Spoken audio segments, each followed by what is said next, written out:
Hello बच्चों, S के धाकड़ science classes में आपका स्वागत है। बच्चों, हम क्लास 10th का चैप्टर 6 कर रहे हैं। इसमें हम ट्रायंगल्स की बात करेंगे। मतलब ट्रायंगल्स चैप्टर का नाम है, जिसको बोलते हैं त्रिभुज। ठीक है, तो जिसमें हम सिमिलरिटी पे बात करेंगे बच्चों। तो दो त्रिभुज या दो शेप सिमिलर होती हैं। कब होती हैं बच्चों? उनकी करस्पॉन्डिंग मतलब उनकी संगत भुजाएं कैसी हों, समानुपाती हों और उनके संगत कोण बराबर हों। मतलब two figure are similar if their corresponding sides are proportional and their corresponding angle are equal। तो बच्चों हम उस पर बात कर रहे हैं। तो देखिए बच्चों, हम कुछ आईएमपी क्वेश्चन जो 2025 में आने वाले हैं, हम उन पे बात कर रहे हैं। इनके ही अंतर्गत 2 मार्क्स का इसमें से क्वेश्चन आएगा, जिसमें थेल्स और थेल्स थ्योरम और थेल्स का विलोम कन्वर्स ऑफ थेल्स, इनका स्टेटमेंट आपको पढ़नी है। और ये जो मैंने अभी आपको बताया कि दो सिमिलर ट्रायंगल मतलब दो फिगर सिमिलर होते हैं तो क्या कंडीशन होती है। ठीक है, तो यह आपको पता होना चाहिए कि उनके करस्पॉन्डिंग साइड्स कैसी होती हैं, प्रोपोर्शनल होती हैं, और करस्पॉन्डिंग एंगल कैसे होते हैं, इक्वल होते हैं। मतलब संगत भुजाएं समानुपाती होती हैं और संगत कोण बराबर होते हैं। तो बच्चों उनसे इसी से रिलेटेड एक क्वेश्चन लेते हैं कि यहाँ पर एक क्वेश्चन दिया गया। देखिए इस तरह से दो फिगर दिए गए हैं, एक चित्र ये है और दूसरा चित्र ये है। और यहाँ पर राइट मतलब इस तरह का नोटेशन बना हुआ है। तो इसका मतलब है यह 90 बन रहे हैं, दोनों जगह क्या है 90 है। तो हमें इसको बताना है कि ये सिमिलर हैं या नहीं। तो हमें क्या बताना पड़ेगा बच्चों सिमिलर के लिए? इनके कोण बराबर करना पड़ेगा और संगत भुजाएं समानुपाती करना पड़ेगा। तो संगत भुजाओं में बात करें कि यदि हम इस शेप को उठा के इसको उठा के इस पे रखेंगे तो यह इसके करस्पॉन्डिंग ये हो गई, इसके संगत ये दिखाई दे रही, इसके संगत ये इसके संगत और ये इसके संगत। समझ में आया कि नहीं आया? तो देखिए हम यहाँ पर क्या करने वाले हैं कि एडी लेंगे और एडी के अपॉन में क्या ले लेंगे, पीएस ले लेंगे। एडी का वैल्यू है 3 सेंटीमीटर और इसका वैल्यू है कितना, इसका वैल्यू भी 3 सेंटीमीटर है। बात समझ में आया कि नहीं आया? ठीक है, और यहाँ पर हमने 3 से 3 कैंसिल करा तो हमारे पास क्या आ गया, 1 आ गया। अब देखेंगे हम ए बी के अपॉन में क्या ले लेंगे बच्चों, पी क्यू ले लेंगे। ठीक है, पी क्यू ले लिया तो यहाँ पर हमने देखा कि यह 3 सेंटीमीटर है और यह क्या है 3.5 सेंटीमीटर है। तो यहाँ पर यदि सेंटीमीटर से सेंटीमीटर कट गया तो यदि दशमलव हटाएंगे तो यहाँ पर क्या लिखेंगे 30/35। काटने पर क्या मिलेगा बेटा, काटने पर 5 से काट देते हैं, 5 छक्के 30 और 5 सत्ते 35, 6/7 हो गया। इसके बाद हम क्या करेंगे, BC के अपॉन में क्या ले लेंगे, QR ले लिया। QR का वैल्यू कितना है, यहाँ पर 3 सेंटीमीटर है और यहाँ पर क्या है 3 सेंटीमीटर है। काटने पीटने पर क्या आ जाएगा, 1 आ जाएगा। यहाँ पर क्या देखा हमने कि यहाँ पर DC ले लिया, DC के अपॉन में क्या ले लिया, SR ले लिया। SR यहाँ पर 3 सेंटीमीटर है और यहाँ पर क्या 3.5 सेंटीमीटर है। तो सेंटीमीटर से सेंटीमीटर उड़ गया, यहाँ पर 30 बटे क्या हो जाएगा 35 हो जाएगा कि नहीं। और काटेंगे यहाँ पर सोहन, इनको काटेंगे बेटा क्या बचेगा, 6/7 आएगा कि नहीं आएगा, आ गया। अब देखो ये भुजाएं आ गई मतलब साइड आ गई। अब एंगल की बात करेंगे तो angle A equal to angle P है, क्योंकि यह भी 90 है और यह भी 90 है, क्योंकि यहाँ पर ये नोटेशन बना मतलब 90 डिग्री का है। समझ गए?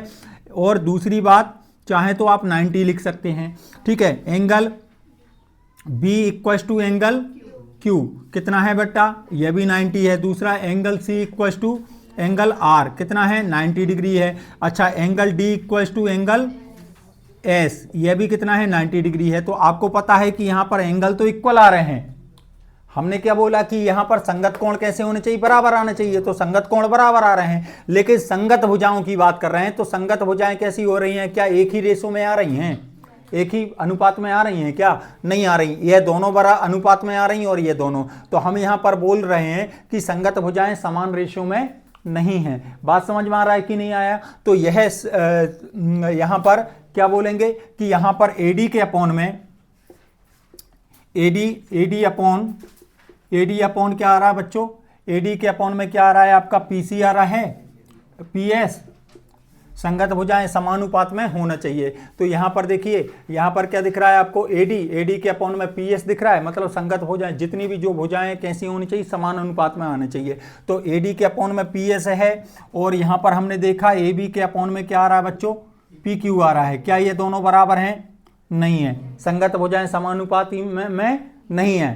ठीक है, और और दूसरी बात, और इसके इक्वल नहीं है क्या, B C upon Q R, और इसके इक्वल नहीं है क्या इस, या फिर ऐसा भी लिख सकते हैं बच्चों कि ए डी के इक्वल क्या है, ए डी के इक्वल बी सी अपॉन क्या दिख रहा है, क्यू आर दिख रहा है, बट नॉट इक्वल क्या ए बी के अपॉन में पी क्यू और बी सी डी सी के अपॉन में एस आर। ये इक्वल हैं, ये दोनों इक्वल हैं, ये दोनों इक्वल हैं, लेकिन ये सब मतलब ये इक्वल नहीं है आपस में, है ना। तो और एंड एंगल, एंगल कैसे हैं बच्चों, angle are equal, angle are equal,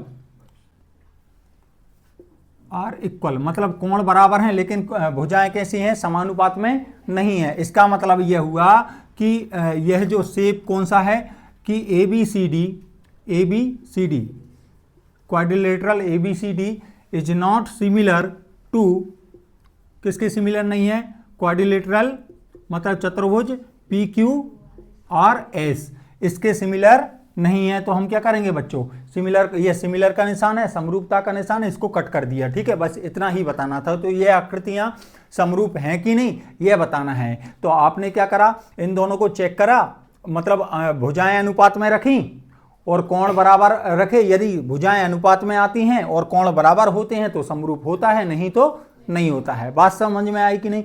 तो इस तरह का कोई क्वेश्चन आता है तो आप कर पाएंगे क्या, बात समझ में आई, ठीक है। तो देखिएगा अब हम आगे बात करते हैं बच्चों। क्वेश्चन है आपका,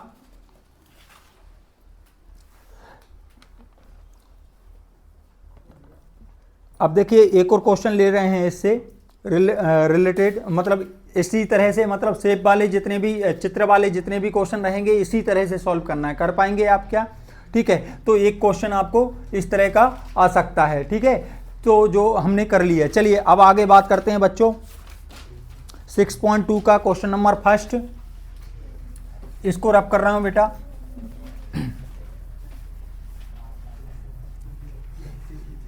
तो इसमें से देखिए यहां पर 6.1 में क्वेश्चन नंबर आपका लास्ट वाला क्वेश्चन है, यह भी मतलब आईएमपी क्वेश्चन है जिसपे हम बात कर रहे हैं, क्वेश्चन नंबर थर्ड, ठीक है। बिल्कुल इसी की तरह है जैसे अभी किया, उसमें आपके साइड तो मतलब भुजाएं अनुपात में आ जाएंगी लेकिन कोण बराबर नहीं होंगे। समझ में आया, कोण बराबर क्यों नहीं होंगे, देखो दो तरह का, मतलब इस तरह का चित्र बना हुआ है। एक चित्र ऐसा है, यह कैसा है, आयत है, और ये ऐसा क्या है, ये समांतर चतुर्भुज है इस टाइप का, थोड़ा सा, है ना। बात समझ में आ रहा है। तो आपको दिख रहा है कि भुजाएं तो अनुपात में आ जाएंगी लेकिन ये टेढ़ा सा है ना, तो ये 90 नहीं बनाएगा ना, ये 90 बना रहा है कि नहीं बना रहा है। तो इसमें भुजाएं अनुपात में हो जाएंगे लेकिन कोण बराबर नहीं होंगे, ठीक है। मतलब साइड रेशो में है बट प्रोपोर्शनल है, लेकिन एंगल इक्वल नहीं है। तो इसका मतलब है सिमिलर नहीं होगा। बात समझ में आया कि नहीं आया। तो इस तरह का क्वेश्चन यदि आता है तो आपको कर सकते हैं। आपको वो हो सकता है कोई भी मतलब साइड वगैरह की मतलब जो वैल्यू है वो उसको चेंज करके दे सकते हैं, आपको करना है। क्लियर। चलिए अब नेक्स्ट क्वेश्चन की बात कर रहे हैं बच्चों। 6.2 का फर्स्ट क्वेश्चन देखिएगा।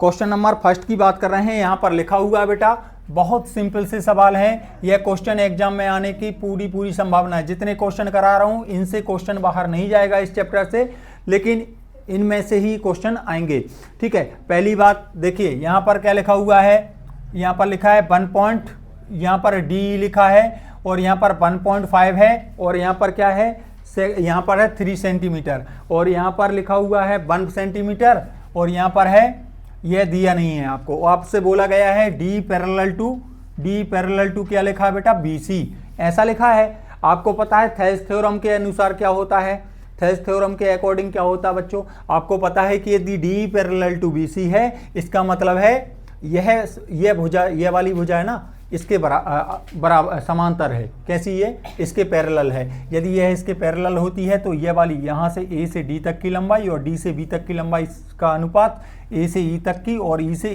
C तक की लंबाई के अनुपात में होता है। तो मैं लिख रहा हूँ बेटा bye Thales theorem,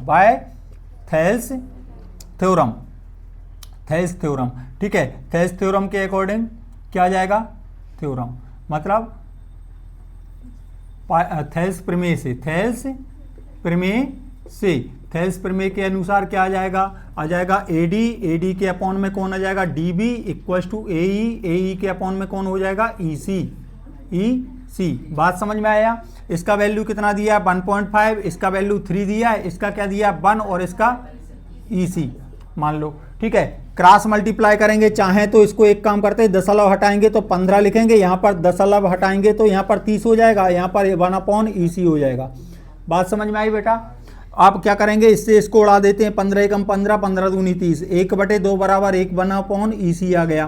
cross multiply करेंगे तो EC बराबर क्या आ जाएगा 2। ये आपका आंसर है। बात समझ में आया कि नहीं आया, क्लियर है। ठीक है, मतलब 2 सेंटीमीटर में है तो सेंटीमीटर में लेंगे। ठीक है, ये आपका आंसर है। सेकंड चित्र दिया गया है इसी का, एक और चित्र है, यहां पर बताइएगा। ठीक है, यहां पर देखिए, यहां पर लिखा गया है कि यह पैरेलल है, D पैरेलल टू BC है ना, और यहां पर बोला है D समांतर BC, 7.2 दिया है सेंटीमीटर, और क्या है यहां पर दिया गया है 1.8 सेंटीमीटर दिया है। दूसरा यहां पर दिया गया है, सेकंड है आपका 5.4 सेंटीमीटर। अब बताइए क्या करना है। यहां पर बोला एक चीज है, D समांतर है किसके, D समांतर है BC के, तो क्या करेंगे बेटा, थेल्स प्रमेय लगाएंगे। और थेल्स प्रमेय क्या कहती है, वाई थेल्स थ्योरम है ना, वाई थेल्स थ्योरम है ना, थेल्स थ्योरम, थेल्स प्रमेय से, थेल्स प्रमेय से है ना।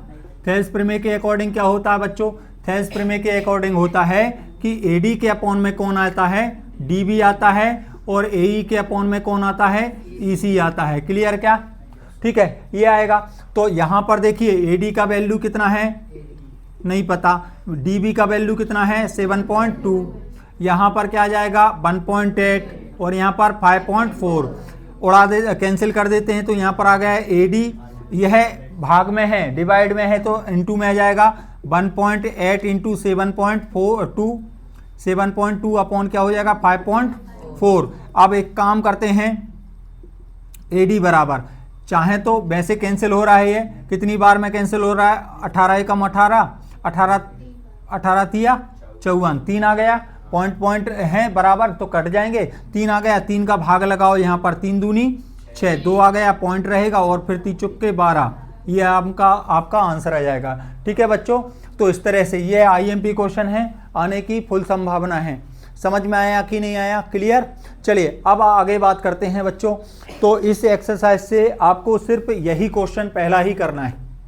बात समझ में आया कि नहीं आया, बिल्कुल एक्यूरेट क्वेश्चन बता रहा हूं जो एग्जाम में आने वाले हैं। समझ में आया कि नहीं आया, इनमें ही आने की संभावना है। चलिए अब एक्सरसाइज में बात कर रहे हैं बच्चों, तो एग्जाम्पल 1 देखिएगा क्या लिखा हुआ है, रब कर दें बच्चों। ठीक है, तो देखिए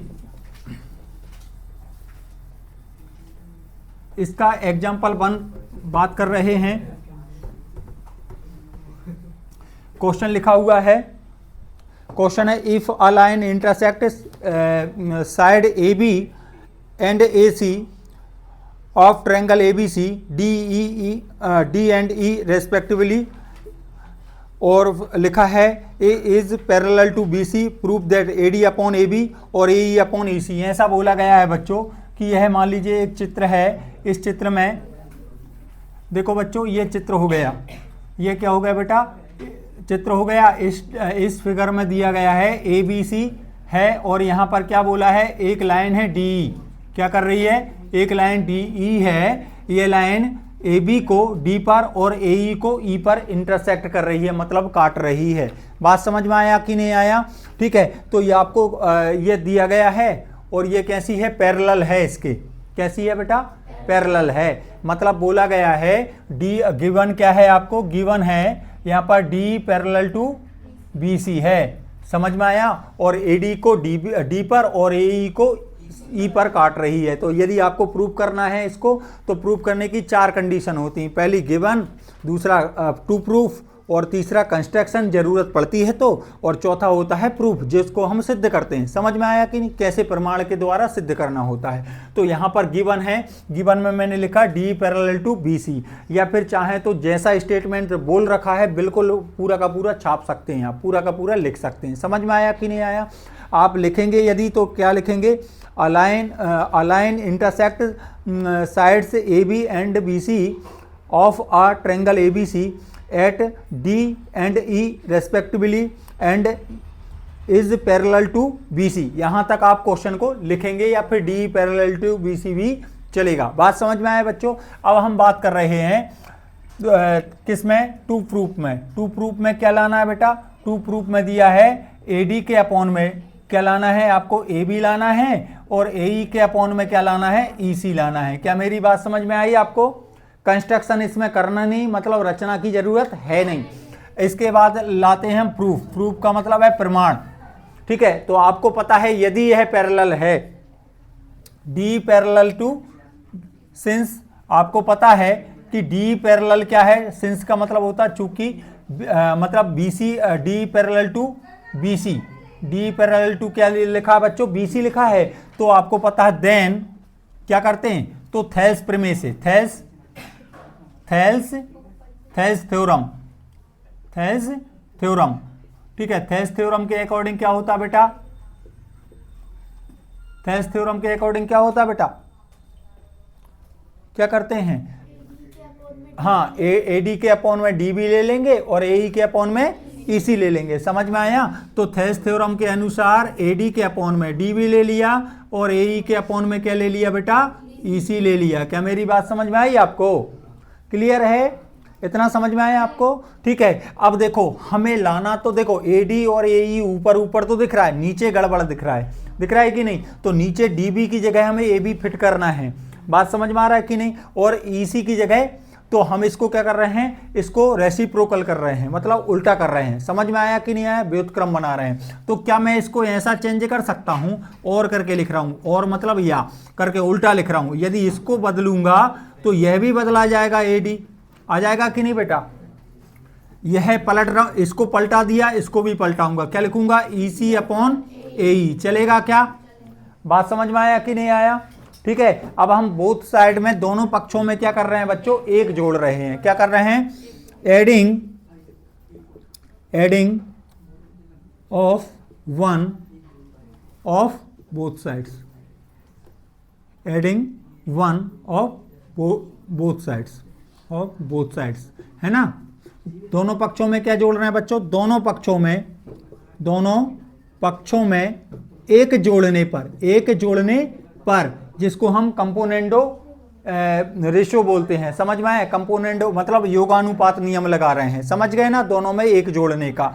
तो यहां पर आ जाएगा DB अपॉन AD हो जाएगा। ओ प्रभु दद्दा इतने एक लापा पड़ेगा ना, 32 बार आ जाएगी तुम्हारी, ठीक है। यहां पर क्या कर रहे हैं बच्चों, एक जोड़ रहे हैं, तो प्लस का 1 हो जाएगा, और यहां पर हो जाएगा EC अपॉन AE प्लस 1 आ जाएगा। अब बताओ क्या करेंगे, एलसीएम लेंगे तो AD आएगा क्या, यहां पर बन जाएगा DB प्लस AD, और यहां पर आ जाएगा EC प्लस AE अपॉन में क्या हो जाएगा, AE। समझ में आया बेटा। अब क्या होगा, आपको पता है A से D तक और फिर D से B तक, इसका मतलब A से B तक। तो इसको क्या लिख दूंगा मैं, ऊपर वाले को लिख सकते हैं AB, बटे में रहेगा AD। आया, यह क्या है, EC plus AE। EC plus AE का मतलब है, देखो E से C तक बोल रहा है, E से C तक की लंबाई बोल दिया, फिर क्या बोल रहा है, A से E तक की लंबाई, A से E तक की लंबाई, मतलब वो कितने की लंबाई की बात कर रहा है, A से E तक C तक की बात कर रहा है। तो इसको हटाएंगे, इसकी जगह क्या लिख देंगे, AC अपॉन क्या लिख देंगे बेटा, AE। चलेगा क्या, नीचे वाला वैसे ही का वैसा रहेगा। अब फिर इसको क्या करेंगे, बदल देंगे, पलट देंगे। तो यदि मैं पलटूंगा, इसको पलटूंगा तो ये भी पलटाएगा, मतलब AD के अपॉन में AB आ जाएगा, और यहां पर AE के अपॉन में AC आ जाएगा। तो आप देखेंगे इससे मैच कर रहा है कि नहीं कर रहा है, तो आपका ये प्रूफ हो जाएगा। क्या मेरी बात समझ में आई आपको, ठीक है। तो हमने क्या करा, कुछ नहीं करा बेटा, पहले थेल्स थ्योरम लगाया और थेल्स थ्योरम लगाने के बाद इसको क्या कर लिया, रेसिप्रोकल कर लिया, उल्टा कर दिया। समझ में आया, पलट दिया, प्रतिलोम उलट दिया है ना, पलट दिया है ना, प्रतिलोम कर दिया। प्रतिलोम करने के बाद दोनों में एक जोड़ दिया, जोड़ने के बाद इनकी जगह हमने पूरी भुजा ले ली और फिर से पलट दिया तो हमारा आंसर आ गया। क्लियर हुआ बच्चों? ठीक है, इस तरह से यह क्वेश्चन देखो प्रीवियस ईयर में भी आए हैं क्वेश्चन और आईएमपी क्वेश्चन है। इनसे देखो 2 मार्क्स का क्वेश्चन बहुत ईजी आते हैं, समझ में आए, ऐसे नहीं आते कि बड़ा खतरनाक दे दें या कुछ भी दे दें, बिल्कुल ईजी जो आपने पढ़े हैं, जो देखने से आपको सॉल्व हों वो क्वेश्चन आते हैं। तो इसमें जितने भी क्वेश्चन करा रहा हूं मैं आपको, वो क्वेश्चन आपके इंपॉर्टेंट हैं और उन्हीं में से क्वेश्चन आपके आएंगे। क्लियर बच्चों? चलिए अब नेक्स्ट क्वेश्चन है बेटा, क्वेश्चन नंबर 3 पढ़ रहे हैं हम। क्या लिखा हुआ है बेटा, यहां पर यदि यह सवाल आता है तो यहां पर चित्र दिया रहेगा, इसका चित्र प्रश्न में देंगे। ठीक है, तो हम इसको करते हैं बच्चों। क्या लिखा है क्वेश्चन पढ़िए, क्वेश्चन पढ़ लो आप। क्वेश्चन नंबर 3 है, क्वेश्चन नंबर 3 लिखा गया है PS, यहां पर चित्र इस तरह से बना हुआ है, चित्र समझा देता हूं पहले मैं। और यहां पर लिखा गया है चित्र, क्या लिखा है बेटा, PS/SQ इक्वल टू चित्र में और PT अपॉन क्या लिखा है TR, PT/TR ये गिवन है, मतलब आपको दिया है। और दूसरी बात क्या बोल रखी है, साथ में एक चीज और बोल रखी है, एंड एंगल PST इक्वल क्या लिखा है, एंगल PRQ ये लिखा हुआ है। और आपको बताना है ये आइसोसेलेस ट्रायंगल है, मतलब समद्विबाहु ट्रायंगल है, त्रिभुज है, यह बताना है। तो यहां पर क्या बोला है बेटा, ऐसी एक लाइन बनाई गई है, यह क्या हो गया आपका, यह हो गया P हो गया, यह Q हो गया और यह R हो गया, यह हो गया S और यह हो गया बच्चों T। ऐसा ही है क्या? बिल्कुल ऐसा ही है। और यहां पर क्या बोला, S PST, आपको पता है ये बीच में लिखा है, मतलब यहां पर कोण किसके बराबर है, R के बराबर है, मतलब ये वाला इसके बराबर उन्होंने दिया है, अपन ने नहीं बोला, ये उन्होंने दिया है। समझ गए ना, उन्होंने दिया है। समझ में आया कि नहीं आया, बात भेजे में उतरी? ठीक है, और दूसरा क्या बोल रहे हैं, PS/SQ, PS के अपॉन में SQ है और PT के अपॉन में TR है। समझ में आया कि नहीं आया?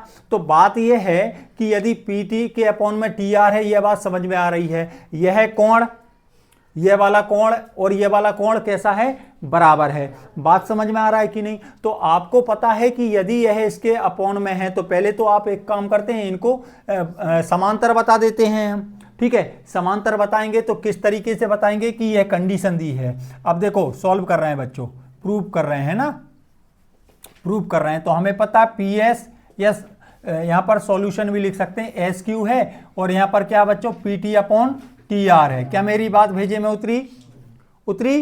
ठीक है, तो यह दिया है, आपको दिया है कि नहीं? तो यह कब होता है आपको पता, 2 चीजें पढ़ी हैं आपने, कन्वर्स ऑफ थेल्स और थेल्स थ्योरम पढ़ी है कि नहीं। थेल्स क्या कहती है कि भैया D समान पैरेलल टू BC होगा, मतलब D समांतर है BC के, मतलब आइसो है, D समांतर है किसके, BC के, तो AD के अपॉन में D भी जाएगा और AE के अपॉन में EC जाएगा। ये थेल्स का कहना है। और उसके कन्वर्स ऑफ थेल्स का क्या कहना है कि भैया ऐसा है तो ऐसा आएगा, ये थेल्स थ्योरम का कहना है। कन्वर्स का कहना है कि ऐसा है तो ऐसा आएगा।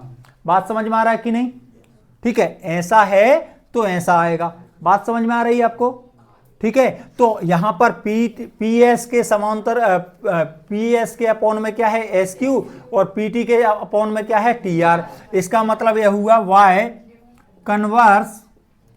Converse of Thales. ठीक है, कन्वर्स ऑफ थेल्स क्या कहेगी बच्चों, कन्वर्स ऑफ थेल्स कहती है, मतलब थेल्स प्रमेय के विलोम से, थेल्स के विलोम से क्या है, थेल्स प्रमेय के विलोम से क्या है बेटा, यहां पर यदि ऐसा है तो क्या हो जाएगा, ST पैरेलल टू QR हो जाएगा। क्या बात समझ में आई? यदि ST पैरेलल टू QR आ गया, मतलब यह इसके समांतर आ गया कि नहीं? तो आपको अच्छे से पता है कि अच्छे से ये पता है कि यदि यहाँ पर ये इसके समांतर है तो ये वाले कोण, ये पैरेलल लाइन हो गई, इन दोनों हो गई कि नहीं। तो ये वाला एंगल और ये वाला एंगल कैसे हैं, करस्पॉन्डिंग एंगल हो गए। और यहाँ पर सी टी, ये वाला एंगल टी और एंगल आर कैसा हो गया, करस्पॉन्डिंग हो गए, मतलब संगत कोण हो गए। आया समझ में कि नहीं। तो यदि यह समांतर है, इसका मतलब तो यह हो गया कि एंगल कौन सा, एस, एंगल एस को मैं क्या स्टाइल में लिख लूं, स्टाइल में लिखने का मतलब एस, पी एस टी करके लिख लूं, पी एस टी करके स्टाइल में लिखने का तरीका है ये, समझ में आया। वैसे तो हम सिंपल लिख देते हैं, एस लिख देते हैं कि नहीं, लेकिन स्टाइल में लिखना है तो हम ऐसे, मतलब पहले उसकी बाद में बात करेंगे, बीच में बात करेंगे, ठीक है। तो हम काउंटिंग करते हैं पी एस टी या टी एस पी से। तो हमने ऐसा लिख दिया, पी एस टी के इक्वल क्या हो जाएगा बेटा, एंगल पी क्यू आर होना चाहिए कि नहीं होना चाहिए, ठीक है। यहां पर लिख लेना आप करस्पॉन्डिंग एंगल आ रहा समझ में, संगत कोण आ गया बेटा, बात समझ में आई आपको, ठीक है। तो ये आ गया आपका पी काहे भैया, कौन सा एंगल, अरे भैया आप एक बात बताओ, इस एस के संगत कौन है, करस्पॉन्डिंग कौन है, ये है कि नहीं है, करस्पॉन्डिंग भैया, करस्पॉन्डिंग ये साइड है, पैरेलल है, ये लाइन खींची, ये वाला और ये वाला करस्पॉन्डिंग होता है, एक ही साइड में बैठे हों, समझ में। आप इस कमरे के मान लो उस कॉर्नर पे बैठे हैं, तो दूसरे कमरे के भी उसी कॉर्नर पे कोई दूसरा बंदा बैठा है, आपका जोड़ीदार, ठीक है। समझ में आया कि नहीं आया। तो दोनों कैसे कहलाते हैं, करस्पॉन्डिंग कहलाते हैं, संगत कहलाते हैं। बात समझ में, ऐसा नहीं कि पता चला आप इस कमरे के मान लीजिए राइट साइड वाले कॉर्नर पे बैठे हैं और वो लेफ्ट वाले कॉर्नर पे बैठा दूसरे पे, तो वो करस्पॉन्डिंग नहीं है। समझ में आया कि नहीं आया, ठीक है। अरे यार, तो पंडित जी तुम नाम के ही हो, ठीक है। तो पी एस टी और पी क्यू आर, समझ में आया बेटा, ये दोनों कैसे हैं, बराबर होंगे, करस्पॉन्डिंग संगत कोण हो गए। अब संगत कोण हो गए, लेकिन अब आपको पता है इसका मतलब ये दोनों बराबर हैं, ये दोनों बराबर हैं। जबकि यह क्या बोल रहा है, यह बोल रहा है कि एंगल पी एस टी, मतलब पी एस टी ये वाला कोण किसके इक्वल है, पी आर क्यू के। ये क्वेश्चन बोल रहा है, हम नहीं बोल रहे हैं। हमें तो ये लग रहा है कि भैया ये इसके बराबर होगा, समझ में आया। लेकिन क्वेश्चन कह रहा है कि ये दोनों बराबर हैं, इसका मतलब तो ये हुआ, इसको समीकरण 2 दे देते हैं, इक्वेशन फर्स्ट मान लेते हैं, सेकंड मान लेते हैं। तो हमें पता है कि यदि ये भाई साहब इसके बराबर हैं और ये भाई साहब इसके भी बराबर हैं, तो ये दोनों भाई साहब बराबर हो जाएंगे कि नहीं हो जाएंगे। इसका मतलब by equation first and second से आप ये बोल सकते हैं कि angle P Q R equal to angle P R Q. समझ में आए, दोनों कैसे हो जाएंगे, बराबर हो जाएंगे। बात समझ में आई कि नहीं। और कोण बराबर तो भुजाएं भी बराबर। आपको पता है समान कोणों की सामने की भुजाएं बराबर होती हैं, है ना। Equal angles, equal sides of equal angle, समझ में आया, अपोजिट एंगल्स, समझ में आया कि नहीं आया।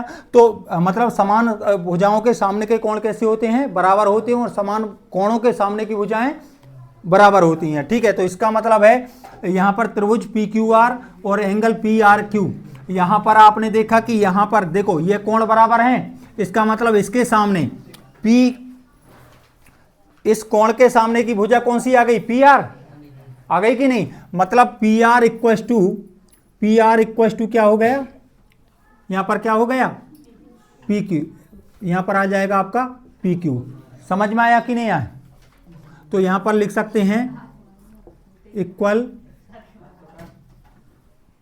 एंगल्स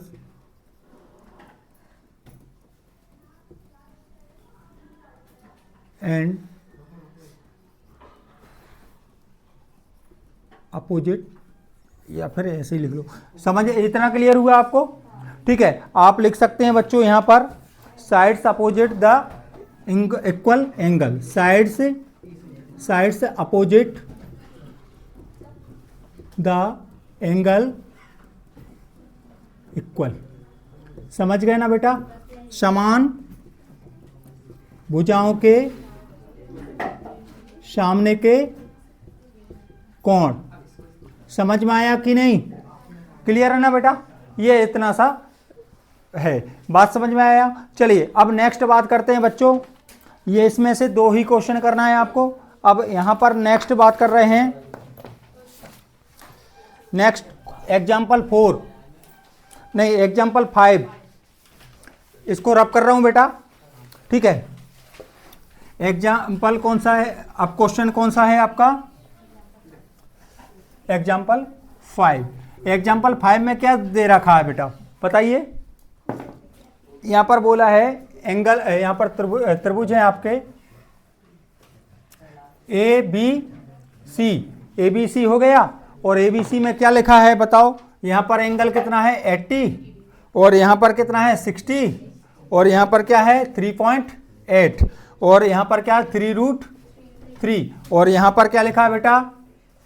यहां पर लिखा है R, और यहां पर P, और यहां पर लिखा है Q। समझ में आया कि नहीं आया? ठीक है। और यहां पर क्या लिखा है 6√3, 6√3 12, और यहां पर क्या लिखा है 7.6। और आपसे बोला है कि एंगल P फाइंड करना है। क्या फाइंड करना है बच्चों? एंगल P, मतलब एंगल P का वैल्यू फाइंड करना है। यहां पर देखिए एंगल P कौन सा है? ये वाला, ठीक है। इसको आपको फाइंड करना है। बात समझ में आया कि नहीं? तो सिंपल सी बात है, आपको पता है बेटा यहां पर साइड कैसी है? साइड एक साइड और दी है, यहां पर साइड कितनी दे दी? 6 दे दिया। तो सबसे पहले तो आप एक काम करते हैं, इनको हम जानते हैं, देखिए सिमिलर ट्रायंगल जो होते हैं, समरूप त्रिभुज जो होते हैं, उनके कोण कैसे होते हैं? बराबर होते हैं। बात समझ में आया? कोण बराबर होते हैं। देखो आपको पता है इसका यह तीसरा वाला कोण निकालना कोई बड़ी बात है क्या? नहीं है। क्यों? क्योंकि यहां पर इनका टोटल कितना होगा? तीनों कोणों का सम कितना होगा?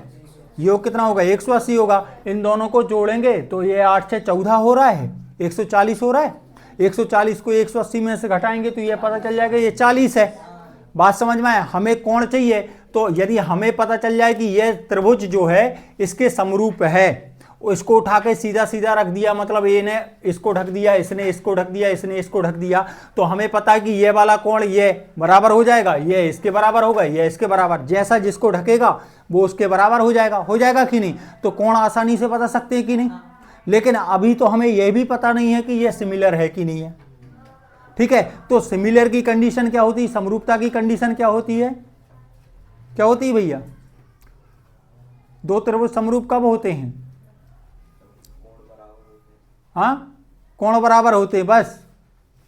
और कछु और कुछ भी होता है? अच्छा वाह यार, नए मतलब वैज्ञानिक आप ही हैं। हाँ, भुजाएं समानुपाती होती हैं और संगत कोण दोनों एक साथ में होना चाहिए। ठीक है, भुजाएं यदि समानुपाती हैं मतलब साइड प्रोपोर्शनल हैं तो काम नहीं चलेगा, एंगल भी इक्वल होना चाहिए, समझ में? कोण भी बराबर होना चाहिए, दोनों बातें साथ साथ होना चाहिए। समझ में आया कि नहीं आया? खाना खाओगे तो पानी भी पीना पड़ेगा, समझ में? पानी पी रहे हो तो खाना भी खाना पड़ेगा, समझ में आया? पानी अकेला पी रहे हो तो खाना खा रहे पानी ना पी रहे तो भी काम नहीं चलेगा। समझ में आया कि नहीं आया? ऐसे ही कोण बराबर है तो साइड कैसी होनी चाहिए? प्रोपोर्शनल होना चाहिए, समानुपाती होना चाहिए। और यदि साइड प्रोपोर्शनल है तो कोण भी बराबर होने चाहिए, तब क्या कहलाती है? समरूपता, सिमिलरिटी कहलाती है। समझ में आया? तो देखिए हम इन त्रिभुजों को देखो, कोण तो हमें पता चल जाएगा, इसका कोण निकल जाएगा तो इसका तो निकाल ही लेंगे। हमें अभी पता नहीं है इसके कोण दिए हैं क्या, कोई भी नहीं दिया, कोई दिक्कत नहीं है, परेशान होने की जरूरत भी नहीं है। मनोहर मेहमान, समझ में आया? तो हम सबसे पहले क्या करें बेटा, इनको देखो, हमें पता है इसका कोण पता चल जाएगा, हमें वो निकाल लेंगे 180 में से माइनस करके। पहले बात करते हैं कि इनको सिमिलर बताते हैं। समझ में आए? सिमिलर बताने के लिए भुजाएं के अनुपात में लेते हैं। तो भुजाएं अनुपात में लेने के लिए एक काम करते हैं, देखो यह यदि हम थोड़ा सा दूर से देखें इनको तो एक बात समझ में आ रही है, यहां पर √3 लिखा है, यहां भी √3 लिखा है, मतलब यह इसके संगत हो जाएगा कि नहीं? इसको अपॉन में करेंगे तो कट पिट जाएंगे, ये कट जाएंगे कि नहीं? तो यह 3.8 दिख रहा है, यह 7.6 दिख रहा है कि नहीं? तो 38, यहां पर 38 समझ लें, यहां पर 76, डबल करेंगे 76 आता है। आता कि नहीं आता है? और आपको पता है 6 और 12 ये दोनों एक से दिख रहे हैं कि नहीं? तो आपको पता है ओए, तो यहां देखो ए बी के अपॉन में क्या लूंगा बेटा, मैं बोलो ए बी के अपॉन में क्या ले लूं? आर क्यू लेना पड़ेगा, आर क्यू ले लिया, समझ में आया? आर क्यू ले लिया तो इसका मतलब ये कितना 3.8 और ये कितना है 7.6 है। इसका मतलब उड़ाएंगे दशमलव से दशमलव 38/76 हो गया, 76 हो गया, कैंसिल करेंगे तो 1/2 आ जाएगा। बात समझ में आया? दूसरा, इसके बाद यहां पर मान लो मैंने BC लिया तो BC के अपॉन में क्या ले लूंगा बेटा?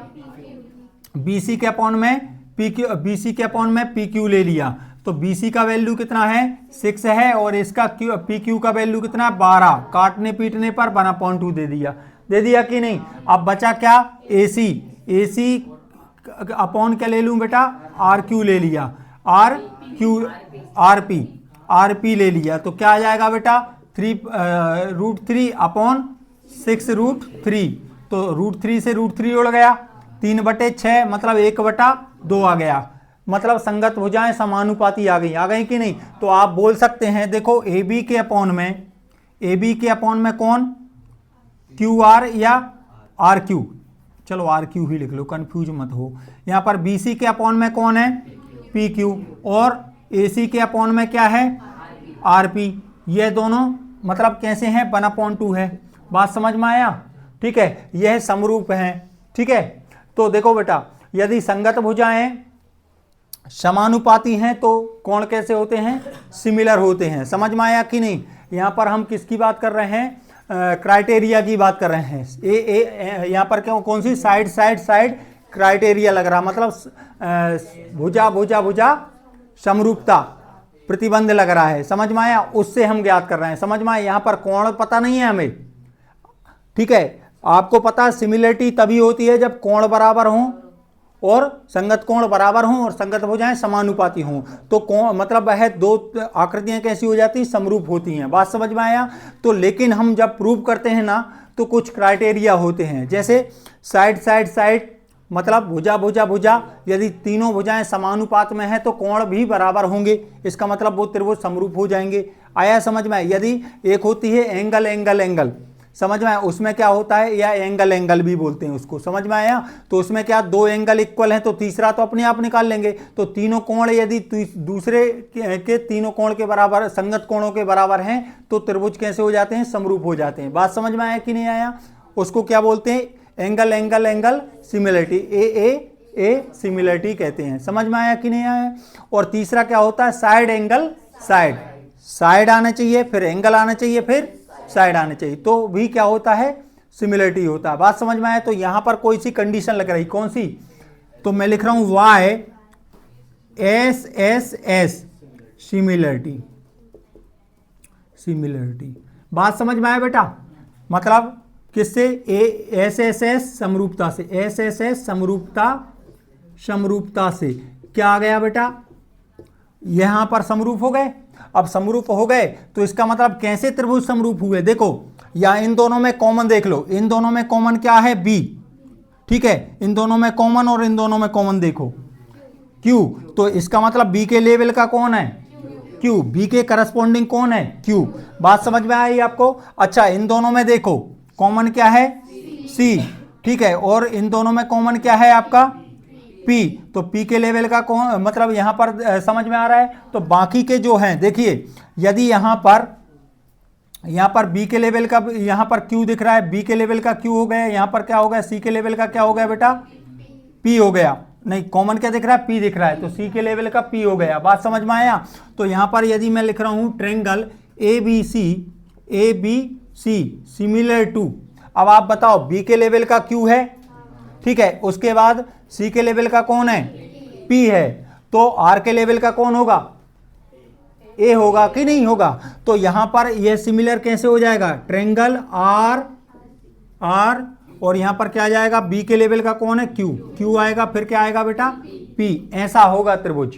हर कैसी नहीं कि इसको उठाया और इस पे रख दिया, तो यह इसके, समझ में आया? इस कंडीशन में सिमिलर हैं, याद रखिए। अब यह बनाया कैसे? मनोहर बेटा एक बार और समझो, यहीं पर दिक्कत आएगी बस। आप क्या है कि क्वेश्चन को सॉल्व कर लोगे, आपने यदि सिमिलर सही से नहीं बताया तो गड़बड़ कर लोगे। क्यों? क्योंकि इसके अपॉन में हमने इस भुजा को रखा है कि नहीं। तो इसको आपको लिखने का तरीका क्या होगा, ABC क्रम में लिख रहे हैं ना, तो उसको भी उसी क्रम में लिखना पड़ेगा। समझ में आया कि नहीं आया? तो यह पहचाना कैसे हमने, इन दोनों को मैच करा, इन दोनों में कौन कौन सेम दिख रहा है, ये दोनों सेम दिख रहे हैं। नीचे कौन सेम दिख रहा है, ये दिख रहे हैं, सेम दिख रहे हैं कि नहीं। मतलब B सेम है, यहाँ पर Q सेम है, मतलब ये सेम जो है इक्वल हैं, मतलब ये यही करस्पॉन्डिंग है, संगत हैं। आया समझ में कि नहीं आया? तो यहां पर फिर इसके बाद इन दोनों में देखा मैंने C कॉमन है और इन दोनों में कौन है, P कॉमन है। इसका मतलब है कि P और C आपस में करस्पॉन्डिंग संगत हैं और यहां पर B और Q संगत हैं। तो इसका मतलब बच कौन गया, A बच गया, और वहां पर क्या बच गया, R बच गया। तो R किसके लेवल का है, A के लेवल का है। समझ में आया? उसके संगत है। तो मैंने इसको लिखा त्रिभुज ABC। तो A के साथ में A के लेवल वाला चाहिए, तो A के लेवल का कौन है, R है, और B के लेवल का कौन था, Q था, और C के लेवल का कौन है, P है। बात समझ में आया? ये सिमिलर हो गया। अब जब ये सिमिलर हो गया ना बेटा, अब बस हमें एक ही काम करना है। सिमिलर हो गए तो इसका तो एक ट्रायंगल हम बना ही लेंगे। अब आपको पता है यदि सिमिलर हैं तो एंगल B के लेवल का कौन है, Q, हमें चाहिए P, चाहिए कि नहीं। तो P के लेवल का कौन है, C है, मतलब ये वाला कोण हमें पता करना पड़ेगा पहले, तब जाके ये पता चलेगा। तो इसके लिए हम क्या कर रहे हैं, इन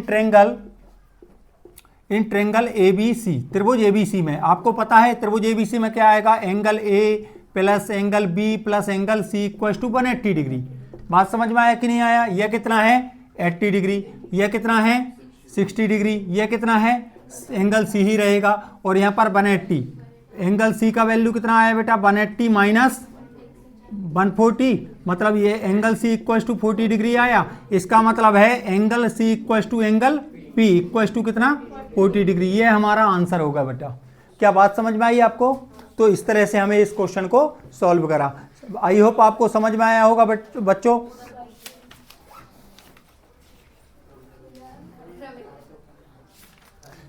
अब देखो बेटा, एक लास्ट क्वेश्चन और है, जिस क्वेश्चन को मैं आपको करा रहा हूं, इस एक्सरसाइज का लास्ट क्वेश्चन है। ठीक है, बात समझ में आई आपको, क्लियर हुआ ये? चलिए अब लास्ट क्वेश्चन और है, यह है 6.3 का क्वेश्चन नंबर 15 है बेटा। कौन सा? 6.3 का क्वेश्चन नंबर 15। ठीक है,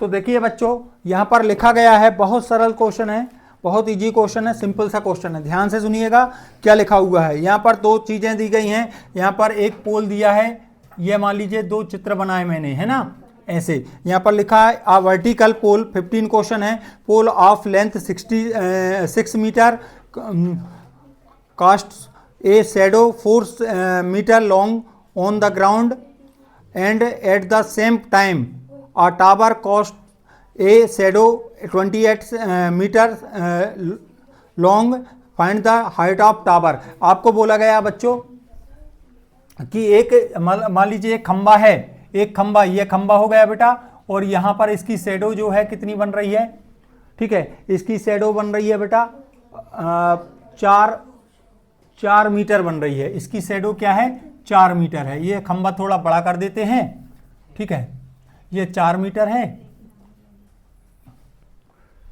ये कितना है, 6 मीटर है। 6 मीटर हो गया, और 4 मीटर इसकी क्या बन रही बच्चों, शेडो बन रही। समझ में आया? परछाई बन रही है। यह A B, यह मान लो C, यह 6 मीटर है और इसकी शेडो बन रही है 4 मीटर। बात समझ में आया? और उसी समय एक और मतलब टावर है, ठीक है, इस तरह से एक टावर है और इसकी शेडो दी गई है। शेडो कितनी है बेटा, 28 मीटर दी है। इसकी हाइट निकालना, मान लो इसको P मान लो, इसको Q मान लो, इसको R मान लो। बात समझ में आई आपको? ठीक है, तो आपको क्या निकालना है बेटा, यहां पर इनको आपको इसकी हाइट निकालना है। बात समझ में आई आपको? क्या निकालना है बेटा, हाइट निकालना है। ठीक है, तो देखिए ये अलग अलग लिए हैं, चाहे तो आप एक काम कर सकते हैं।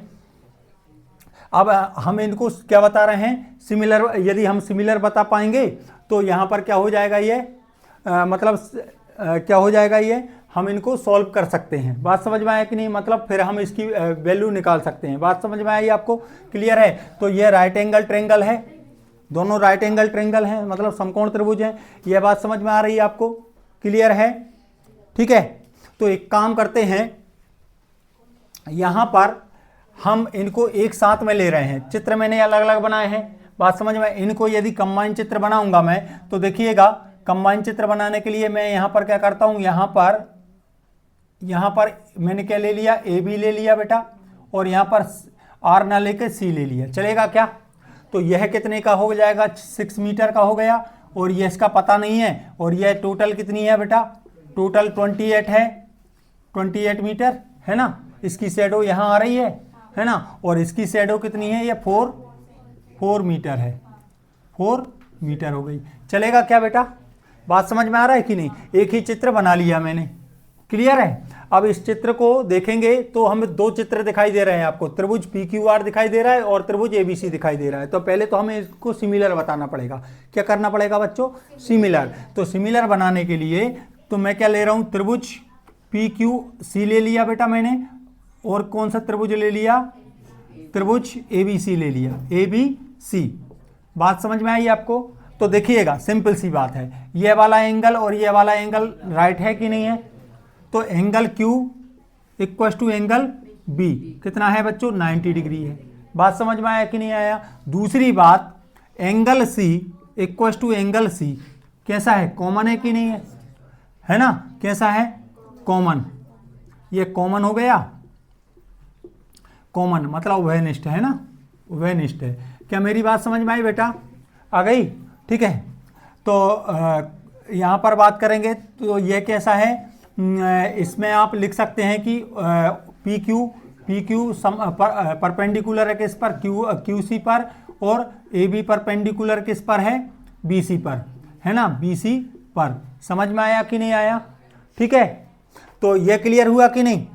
यदि यह कॉमन है तो इसका मतलब यह हुआ कि त्रिभुज यहाँ पर बाय कौन सी प्रमेय से, कौन से क्राइटेरिया से, एंगल 2 एंगल आ रहे हैं कि नहीं आ रहे हैं। तो YAA सिमिलरिटी है ना, सिमिलरिटी।